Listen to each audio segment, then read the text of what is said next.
I've waited for. This will be the first time. Kun fayakun diambil dari bahasa Arab yang artinya kalau Allah menghendaki maka itu akan terjadi. Adalah kalimat yang selalu menjadi pegangan Sukaji. Sukaji sering sekali bercerita bahwa Allah, Tuhan yang Maha Esa, tidak akan pernah berhenti mendengar seruan-seruan hambanya. Sepersekian detik pun tidak akan pernah berhenti. Sukaji selalu tegas dalam hal mengajari anak-anaknya bahwa agama ialah segalanya, dan mereka sebagai manusia, makhluk ciptaan Tuhan, tidak boleh luput dalam beribadah.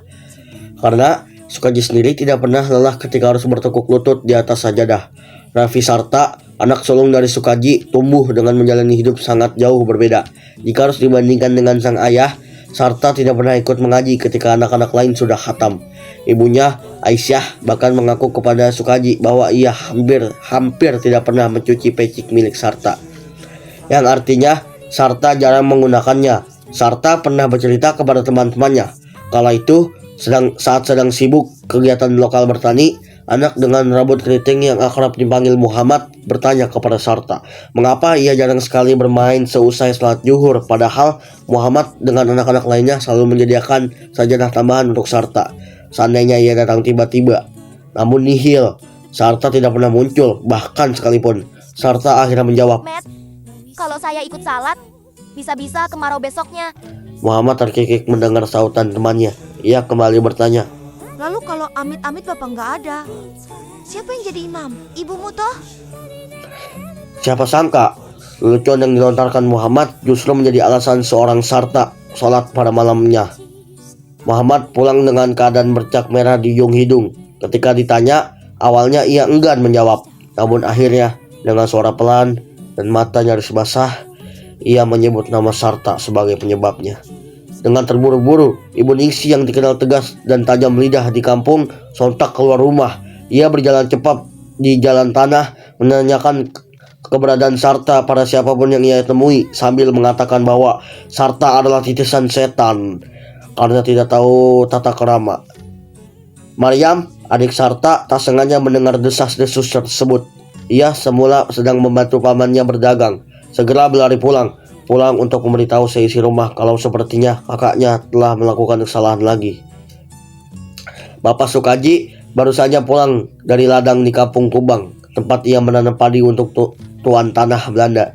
Tubuhnya masih berdebu, bajunya basah oleh keringat. Maria mengungkapkan apa yang dia baru saja dengar di pasar. Bapak, Maryam khawatir sama Kang Sarta.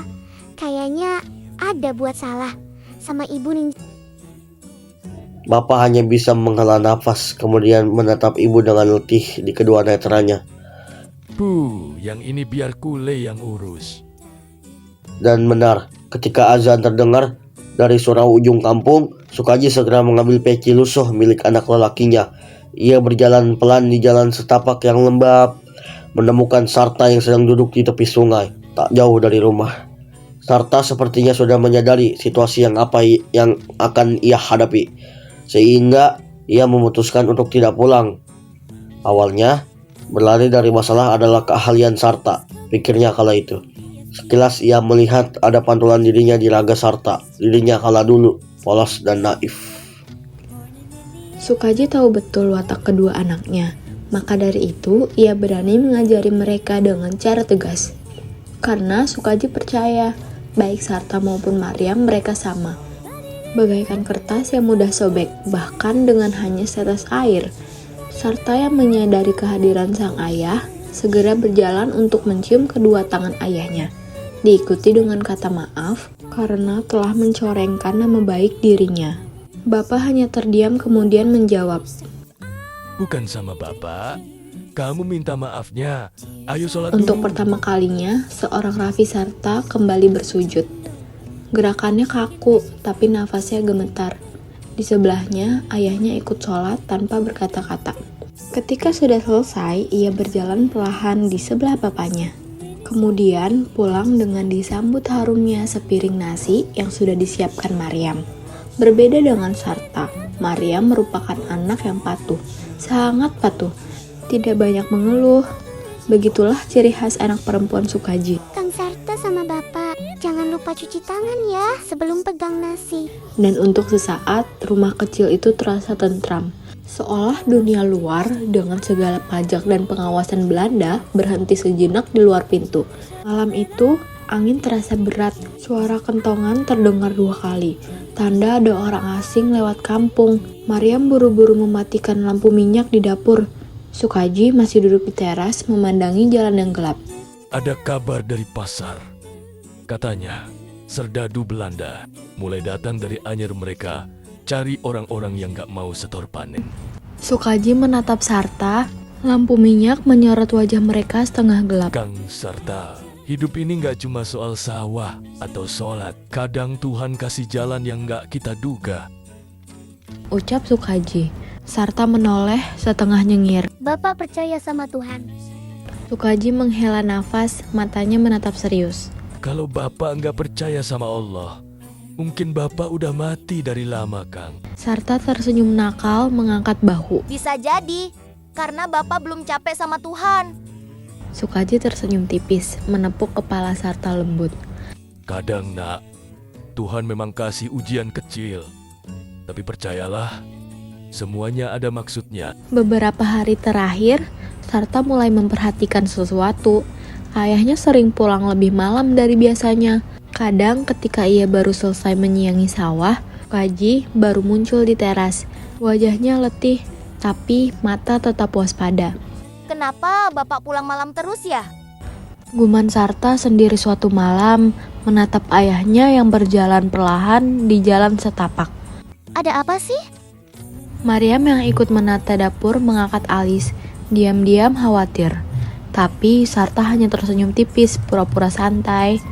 Ia memperhatikan Sukaji mengelus kepala sendiri, sesekali menatap jauh ke arah ladang yang basah oleh embun. Ada ketenangan di wajah ayahnya, tapi juga sesuatu yang membuat dada Sarta berdebar. Malam itu, Sarta tidak bisa tidur. Ia terus memikirkan jalan yang dilalui ayahnya. Sesuatu sedang berubah di kampung, dan sesuatu itu seperti membawa ayahnya ke arah yang tak ia mengerti. Pagi itu, kabut masih menggantung di atas pematang sawah. Ayam baru berkokok, tapi Sukaji sudah berdiri di depan pintu, mengenakan baju kerja yang belum benar-benar rapi. Wajahnya tampak letih, seperti seseorang yang tak tidur semalaman. Kang, Panggilnya lirih. Sarta yang sedang mencuci muka menolak. Apa, Pak? Sukaji menatap ke arah ladang yang jauh di ujung kampung. besok kau yang turun ke ladang Belanda. Gantikan Bapak dulu. Beberapa hari. Ladang Belanda? Bukannya itu kerjaan Bapak? Saya kan nggak pernah disuruh ke sana. Sekarang waktunya kau belajar. Jawab Sukaji singkat. Nada suaranya tegas, tapi ada sesuatu yang aneh. Seperti ada hal yang ia sembunyikan di balik kata-katanya. Sarta berdiri tegak, menyipitkan mata. Belajar apa, Pak? Nunduk sama Tuan? Tanah? Sukaji menatapnya lama. Mata tuannya teduh tapi dalam. Belajar menanggung hidup, Kang. Kadang kita harus tunduk sebentar, supaya bisa berdiri lebih lama. Sarta terdiam. Kalimat itu terasa asing, berat, tapi jujur. Ia ingin bertanya lebih jauh tentang kenapa, untuk apa sebenarnya yang sedang Bapak lakukan malam-malam ini, tapi lidahnya keluh. Sukaji menepuk bahunya pelan.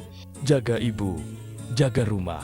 Kalau Bapak nggak pulang cepat, jangan tunggu di teras. Lalu ia pergi, meninggalkan Sarta yang berdiri diam di halaman, menatap punggung ayahnya yang menjauh dalam kabut. Esok paginya matahari baru naik ketika Sarta melangkah ke ladang. Di kejauhan, tanah milik Tuan Belanda terbentang luas, dikelilingi pagar kayu dan dijaga 2 serdadu berseragam biru gelap. Di antara pekerja lain, wajah-wajah lelah tampak menunduk. Tangan mereka menggenggam cangkul seperti menggenggam nasib Sarta. Menarik napas panjang, bau lumpur, rumput basah, dan keringat bercampur jadi satu. Ia menunduk, mengambil cangkul peninggalan ayahnya. Ini kerjaan Bapak tiap hari. Gumamnya pelan. Seorang pria tua di sebelahnya, kulitnya legam terbakar matahari, menoleh singkat. Kau anaknya Sukaji ya? Sarta mengangguk. Bapakmu orang baik. Lanjutnya, sambil mencangkul pelan. Cuma akhir-akhir ini dia sering pergi malam-malam. Katanya rapat sama orang-orang kampung di sebelah. Sarta diam, pura-pura tidak mendengar, tapi jantungnya berdetak lebih cepat. Ia tahu ayahnya tidak lagi tidur di rumah sejak beberapa malam terakhir. Ibu selalu bilang ayah sedang menjaga sawah, tapi dari nada suaranya, Sarta tahu itu bukan kebenaran penuh. Tiba-tiba suara cambuk terdengar. Seorang mandor Belanda berteriak dari ujung pematang. Cepat! Tanah ini bukan buat kalian tidur! Para pekerja menunduk makin dalam. Mereka makin bergerak cepat. Sarta menahan diri untuk tidak menentap balik. Tapi di dalam dadanya sesuatu mendidih.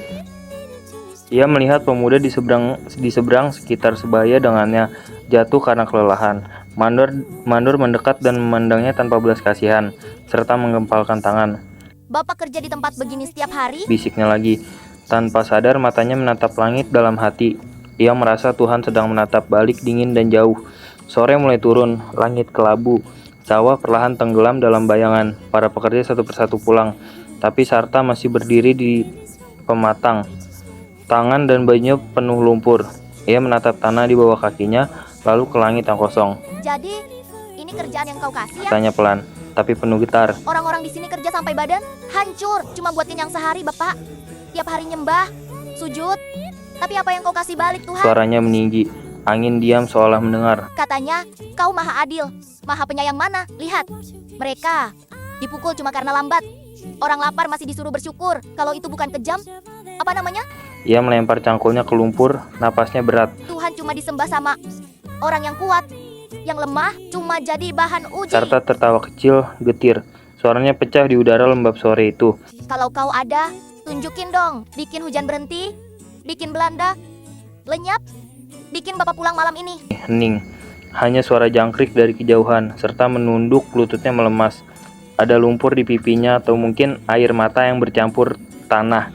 Ia duduk di pematang memandangi matahari yang perlahan tenggelam. Kalau kau beneran ada, paling kau cuma diem. Karena senang lihat kami tersiksa. Bisiknya. 2 hari setelah kabar hilangnya Sukaji, langit Banten berubah muram. Dari kejauhan, suara letusan terdengar samar, entah bedil, entah petir. Tak ada yang benar-benar tahu. Tapi setiap orang yang lewat menunduk. Setiap pintu rumah ditutup lebih cepat dari biasanya. Maria menangis diam-diam di dapur. Ibu memeluknya erat sambil berulang kali berbisik. Bapakmu pasti pulang. Sarta duduk di teras, matanya menatap kosong ke jalan tanah.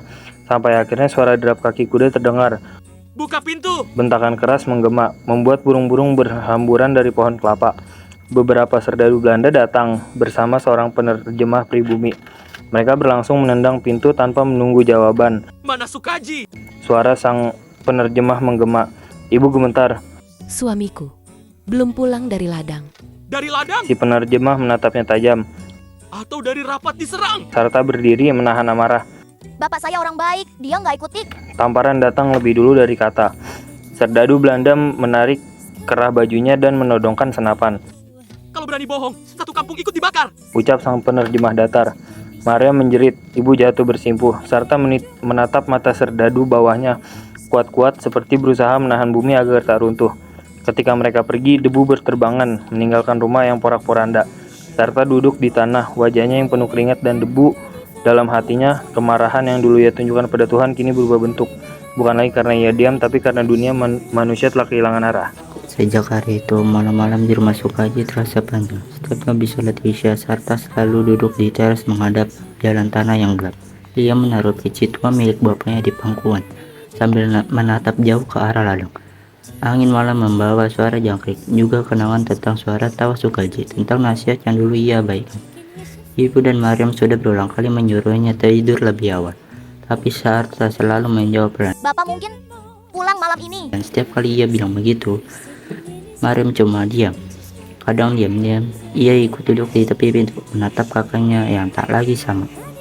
Waktu berjalan, serdadu Belanda tak pernah kembali, tapi kabar tentang Sukaji juga tak pernah datang. Hanya ladang yang tetap tumbuh setiap musim, seolah tahu seseorang masih menunggu di rumah kecil itu. Suatu malam, Sarta menatap langit yang mendung. Kun fayakun. Bisiknya lirih. Kalau Allah menghendaki, maka terjadilah. Ia dulu dibenci. Kalimat itu menanggapannya alasan kosong. Tapi malam itu entah kenapa kalimat itu terdengar lain, lebih tenang, lebih nyata. Ia menunduk merapikan peci lusuh itu di pangkuannya. Kalau memang kau mau Bapak pergi, berarti kau juga mau aku belajar nunggu. Hatinya pelan, seperti berbicara pada angin. Mariam muncul di ambang pintu, membawa lampu minyak kecil. Masuk, Kang. Ucap lembutnya. Sarta menggeleng, tapi tersenyum tipis. Sebentar lagi. Malam itu di bawah cahaya yang redup, Sarta menatap langit lagi. Dan untuk pertama kalinya sejak lama, hatinya terasa ringan. Bukan karena ia sudah menemukan jawabannya, tapi karena ia akhirnya berhenti bertanya.